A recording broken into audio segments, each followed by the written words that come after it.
Ecclésiaste. Chapitre 2. J'ai dit en mon cœur, allons. Je t'éprouverai par la joie, et tu goûteras le bonheur. Et voici, c'est encore là une vanité. J'ai dit du rire, insensé. Et de la joie, à quoi sert-elle?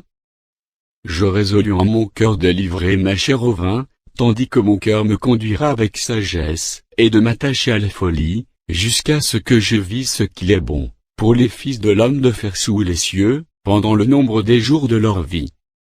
J'exécutais de grands ouvrages, je me bâtis des maisons, je me plantai des vignes, je me fis des jardins et des vergers, et j'y plantai des arbres à fruits de toute espèce. Je me créai des étangs, pour arroser la forêt où croissaient les arbres. J'achetai des serviteurs et des servantes, et j'eus leurs enfants nés dans la maison, je possédais des troupeaux de bœufs et de brebis, plus que tout ce qui était, avant moi dans Jérusalem.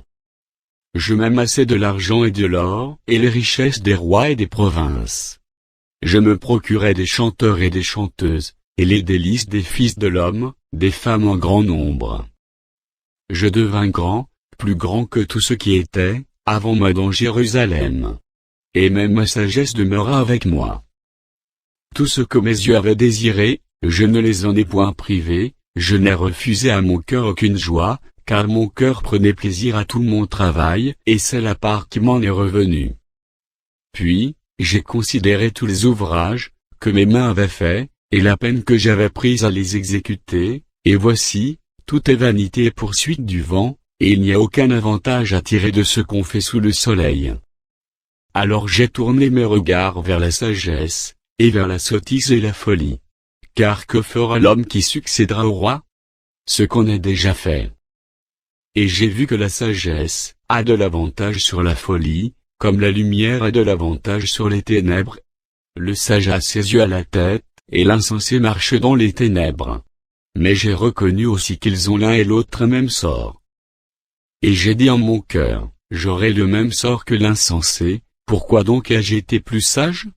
Et j'ai dit en mon cœur, que c'est encore là une vanité.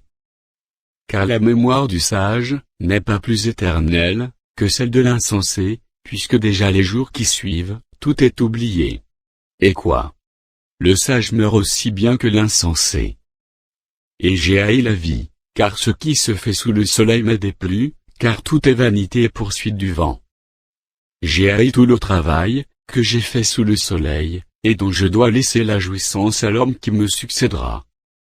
Et qui sait s'il sera sage ou insensé? Cependant il sera maître de tout mon travail, de tout le fruit de ma sagesse sous le soleil. C'est encore là une vanité. Et j'en suis venu à livrer mon cœur au désespoir, à cause de tout le travail, que j'ai fait sous le soleil.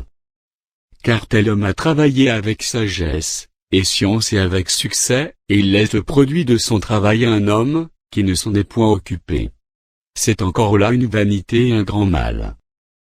Que revient-il, en effet, à l'homme de tout son travail, et de la préoccupation de son cœur, objet de ses fatigues sous le soleil?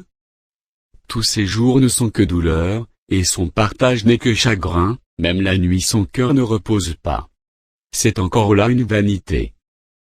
Il n'y a de bonheur pour l'homme, qu'à manger et à boire, et à faire jouir son âme du bien-être, au milieu de son travail, mais j'ai vu que cela aussi vient de la main de Dieu. Qui, en effet, peut manger et jouir, et si ce n'est moi? Car il donne à l'homme qui lui est agréable la sagesse, la science et la joie, mais il donne aux pécheurs le soin de recueillir et d'amasser, afin de donner à celui qui est agréable à Dieu. C'est encore là une vanité et la poursuite du vent.